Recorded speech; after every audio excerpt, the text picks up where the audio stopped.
Die schönsten Momente im Arbeiten mit den Zwetschgen ist, wenn man sie isst. Ja, das ist der schönste Moment eigentlich.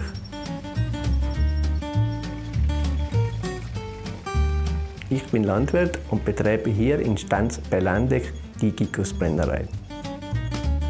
Das Wort Gikkos, das ist ein uraltes Dialektwort, kommt aus dem Rätoromanischen und heißt übersetzt scharfes Wasser.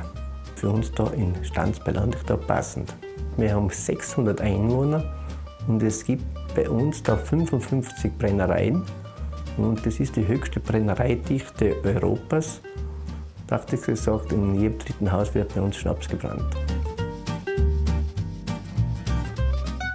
Ja, die Zwetschge, die passt natürlich in unsere Region. Warmes, trockenes Klima mit wenig Niederschlag, sehr, sehr vielen Sonnentagen.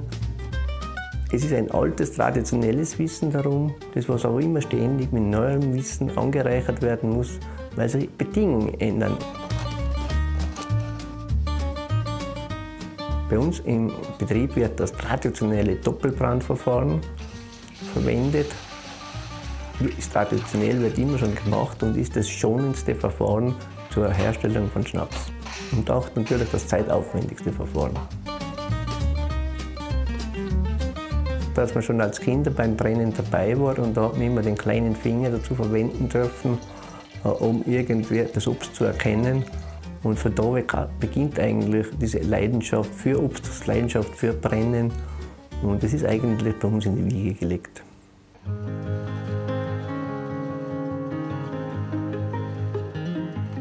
Die Ernte beginnt eigentlich bei uns immer mit dem Kosten.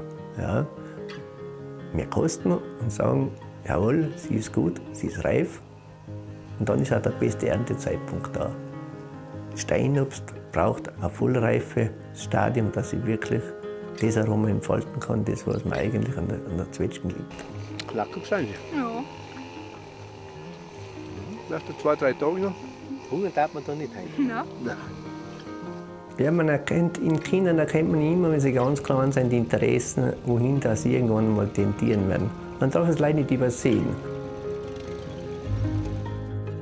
Und beim Simon war es immer so, dass ihn immer Landwirtschaft unheimlich interessiert hat. Es hat nie einen Tag gegeben, wo er nicht gesagt hat, Papa, was tun wir heute?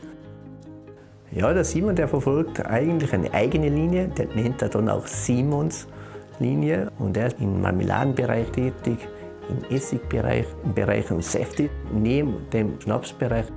Ich glaube einfach, dass es ganz wichtig ist, dass junge Leute sich selbst verwirklichen können, ihren eigenen Ideen nachgehen können und dass man eigentlich diesen Ideen nicht im Weg stehen darf. Eine Schnapsidee nicht die schlechteste Idee. Wenn du sonst keine hast, ist die eine. Ist das die beste? Ist das die beste?